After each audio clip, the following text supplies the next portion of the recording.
Good afternoon, everyone. It's your girl Alicia, and y'all know what it is. I'm here to give my review on last night's episode of Star. First of all, let me just say it was a lot going on last night. I had to watch the episode like 3 times to make sure I got everything. So hopefully I stay on task. I stay on target. If not, y'all bear with me. Y'all know how it is. So I'm gonna stick with the Alex and Noah scenes first, and hopefully that allows me to connect everything else. And so y'all know how I do. I just get right into it. So the episode opened up with Alex and Noah in the studio. They were producing a track. And then Carlotta walked in, and she was basically telling Noah about a sponsorship opportunity. And so Alex was real geeked up for him. He was real happy about that. He was smiling. And then he was like, what do they want me to do? And so Carlotta began to explain about the gig that Natalie had set up for all the Midtown artists, which was to participate in the Pride Parade they were supposed to perform. And so when she said that, Alex, you could tell she was happy about it, but Noah was not feeling that at all. A look of disdain came across his face, and he was like, I ain't doing that. I'm not performing at no Pride. You know what I'm saying? Nothing. I'm not doing it. And Alex was, and so Carlotta was like, the men, you have fans. The men love you. The women love you. Everybody just love your ass. He was still kind of like, nah, I ain't doing that. And then Alex was like, I think this would be a good look for you. And so when she said that, he was like, he looked at Carlotta and he was like, well, you're the manager. And so one thing I do love about Star is that they have a lot of small nuances throughout the episodes where they have like certain themes that kind of carry on. And one of the things that I really do love and appreciate is that Noah truly values Alex's opinion, and he values the direction that she even has for his career, for his music, for his sound. And so that's something that I really do admire. And this was even before they got together. The very first time they actually sung So Sick in the studio, you could tell that it was like, okay, yeah, this girl got something. I want her on, on my team, even if at that point it was just musically, but he really does value that. So the next scene we see with Alex and Noah, they're in the lobby of the hotel, in which Carlotta lets them know that, they're on lockdown as far as the performances, so they may not perform. And he was worried about that because he needs a sponsorship and they want to see him, perform or whatnot. And so, Alex was telling him, well, it's not worth your life, Noah. And here come Big Mouth Andy. It's a little bomb threat. Go ahead and perform. And I'm like, this dude works my nerves. But we gonna get to Andy later. But he works my nerves. So the next scene we see with Alex and Noah, they are in their hotel room. And, she was just basically just comforting him and encouraging him, and she was telling him that, that the sponsors, they're gonna see him. On the stage. And she said, but until then, you can own me. I was like, all right, Alex, girl. All right, Alex. I feel you, boo. I be feeling the same way. If Noah was my man too. And, not even 30 seconds into it, someone was knocking on their door, which we found out that was Mama Crane. That was Rose making this surprise visit that Alex didn't know about. But she kind of just, ignored and dismissed Noah as if he wasn't there. Knowing that your daughter done told you that she's with this guy, she was like, I thought this was just a charade. She was like, I told you that me and Noah, are for real now. I'm like, Heifer, you knew that, but she just came in there being all rude, just like Alex told her, rude. And so we see that, Rose began to tell her once Noah, respectfully leaves, Rose tell Alex that, a woman made a sex tape with her father and she's threatening to go public with it. So that scene ended, and the next scene we get with Alex and Noah is when they are at the bar, and Big Mouth Andy began to reveal some personal information about Noah's father, which we find out that Noah's father indeed was gay. And he stood up, and Alex, put her hand on him like, no, please don't. And so Andy had to keep on going, he was like, I guess the apple doesn't fall far from the tree. And that's when Noah lost it, and, all of those things like that. And I'm just like, one thing I don't like about Andy is the one, he pushes your buttons and he says some very hurtful things and some things that he hits below the belt. And then he gives like these sorry ass apologies like, you just take it, my bad, I shouldn't have did that, or I'm sorry. Like, he just gives these apologies that don't seem sincere, worth nothing. You know what I'm saying? So I'm like, you keep talking, dude, you gonna bark up the wrong tree. You gonna get more than a punch. So The next scene we see with Alex and Noah is she's talking to him over the phone, and she's watching the video, the performance that he did, and she was like, you go, boy, that was a bold move or whatever. Then her mom begins to play the darn sex tape, and you could see the disgust that came on Alex's face, like, wait, what? Noah, I got to go. And she was like, Mom, what we not gonna do? Like, we ain't gonna do this. Now we're not doing this. And so she takes the little tablet, whatever, her mom had from her.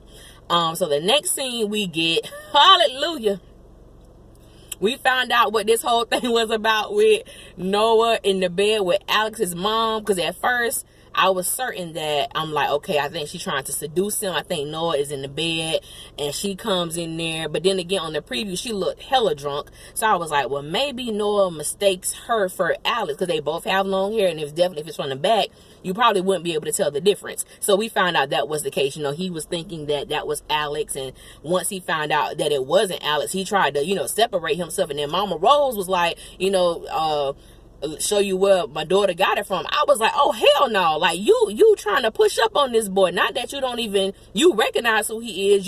This is your daughter's man. And yet and still, this is what you do. I love my mama dearly. I thank God for my mom. I love my mom with every atom of my being. But I tell you what, that would have been the day that my mama would have had to see me. And I mean, she would have had to see me, because I don't think I would have been as cool, calm, and collected as Alex. But I understand her mom was drunk and, all of this stuff like that. My mama would have had to see me. She would have had to see me. So the next scene we get with Alex and Noah, which I think this was the cutest scene in the entire episode, and it's where they were on the back of Carlotta's porch and she was twisting his hair. And she was like, to be honest, I don't know if I'm doing this right. And they started laughing. He was like, I think you're doing it right. And she was like, well, we gonna see. And they started laughing or whatnot. And so Noah asked her, had she spoke to her mom? And she was like, nah, I can't talk to her right now. And, he stood up, told her to come here. They gave each other a hug. That's when Carlotta comes out. So we find out that the sponsor indeed reached out to Carlotta, but not for Noah, for Alex. And when they went to the ball, she just did she was just dancing. She was just having a good time. Innocent fun. Just, on the little catwalk, the little stage thing, doing her little thing. And it caught their attention, and she's the one that they wanted. And her first thought was, what about Noah? And Noah was like, what about Noah? Like, you have to do this. Like, you have to take this. And so, she told Carlotta, okay. And then she turned to him and was like, are you sure? And he was like, yeah, I'm sure. And, they shared like a little quick kiss. And, she went in there to eavesdrop on the conversation that Carlotta was going to have with the sponsors.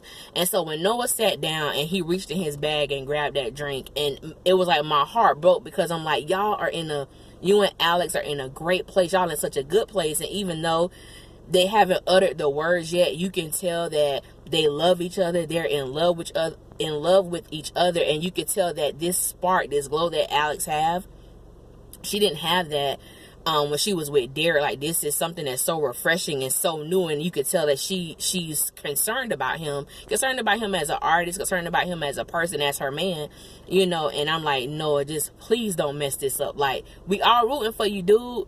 You got a good woman. Don't mess this thing up. And that kind of wraps up the scenes with Noah and Alex. Now I'm gonna go to Cotton, because Cotton, little boy, oh my god, I was watching that. I was like, Father, I would have backhanded him in his mouth so quick. I'm like, this little boy, but I don't know who that little boy is, but that little boy is a wonderful little actor. He impressed me, especially that scene where he was having a seizure.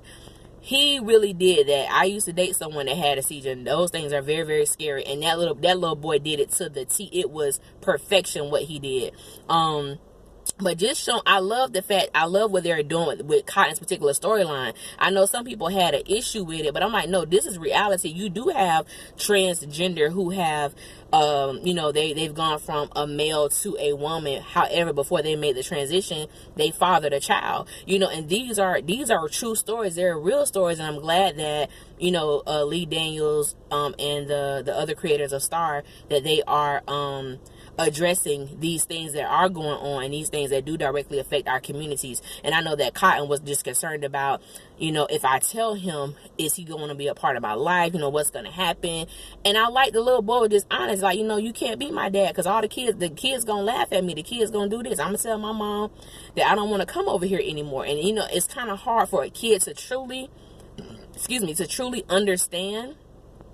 All he know is, you told me you was born a boy, now you a lady, and you're telling me you're my dad. That could be very confusing. However, the way that Cotton explained it, it couldn't have gotten any perfect for me. I mean, she hit it dead on, and I'm just like, this is one of the best to work out. But I will say this, I am very, very shocked that there has not been a DNA test requested, because I'm like, this chick just shows up from nowhere after 7 years talking about you're the father of her child. Where you been? What took you so long? Where the hell is Omari? Because I'm like, that dude, he ain't out there. I don't believe he's gone. So my thing is, who are you? Who you working for? Why you showing up now? I don't really trust her. Cotton, you better get a DNA test quick on that little boy. You got this boy all up in your house, spending the weekend with him. We don't know what his mama doing. We don't know enough about that character. So the jury's still out on her. I ain't feeling too hot about her. So we're just going to leave that there. Then Gigi, we find out that when she was 18 years old, Charles Floyd, touched her inappropriately, which is why Ayanna is back on the scene. People can say what they want to about Ayanna, but Ayanna gets stuff done. And that's one of the things I like about her. You may not like her, but when it comes to her artist, when it comes to the direction, when it comes to what she wants, she just gets stuff done. And it is what it is. And that's one thing I do like about that particular character. But we find out what's going on with Gigi, and, I guess she retracted, her statement of going public with, the story. And one thing I did like about Gigi, it is so relevant when a woman has been touched inappropriately, when a woman has been raped, and depending upon the status of that man, they live in fear. And when she was in the studio talking to Hael and Ayanna, she made a statement that, you have a lot of talent here, and if I go public, it's gonna mess all of that up. So even though it's like she's in prison dealing with her own emotions, her own feelings, her own doubts, and her own worries, she's concerned about the artists of Midtown. What's gonna happen to them once I release this? What's gonna happen to the record label if I do this? And so I loved Ayanna's response, and she said, it's bigger than the label. It's time to stop being afraid. And I'm like, thank you. It was comforting. So we got to see another side of Gigi. Sometimes when you're around people that's loud and boisterous like that, it's because they're trying to cover up some stuff that they're dealing with. Like, they trying to overshadow the brokenness. And I liked how they did that whole thing with Gigi, because as soon as Gigi popped on the scene, Gigi was loud. Gigi was like that extra friend. Gigi, you ain't know which way she was gonna go, and it's because Gigi was dealing with her own personal, things as well. So I like how they did that. Angel and Simone. We all know that that Simone was raped by, Otis. So even though, it's like her first time, not her first time, she hasn't willingly had sex with anybody. It was taken, and now Angel, he wants to move forward in their relationship, basically consummate their marriage, and she's been very resistant, or she'll find something else to talk about, or she'll just leave, or what have you. And so the scene where they were arguing outside and the police showed up, I was like, oh my God, my heart dropped, because I'm like, they're gonna find out that this man is undocumented. And I was just thinking of all of these things. So thankfully that didn't happen, but I'm like, it had to put them on alert, because now I have looked you up, so and that stuff may go to ICE. The police done looked him up. Boom, he was just here in New Orleans. We don't know what's about to happen. So I was just a little. That scene just got me, because I love Evan Ross on Star. I don't know, what they're gonna do with that. I hope they keep him for as long as they can on the show, because I really, really do like him and Simone together. I do believe they complement each other. They're just very nice, kind-hearted characters, and they just both just need a break, because they both have been through hell in their life. So I'm like, just give them an opportunity. Star and Jackson. So we see that Star finally sleeps with Jackson. We all knew it was gonna happen. It happened last night. And it was just the way that it happened. It just, I don't know. Jackson is fine, and maybe it's just me, and I know, but y'all can tell me how y'all feel too. I look forward to it. Jackson is fine, but for whatever reason, to me, him and Star just don't have a connection. Like they're just attractive. Like I don't see that spark, or I don't see that thing. Like, yeah, I just want them together. He just seemed like a nice dude, and I'm trying to like Jackson, but Jackson just got Hunter Part 2. To me, just written all over him. I don't know. I can't vibe with him. I don't know what it is. And I was thinking, I wonder if he's Hunter's cousin or something. Are they related in some way? Because he appeared on the same episode that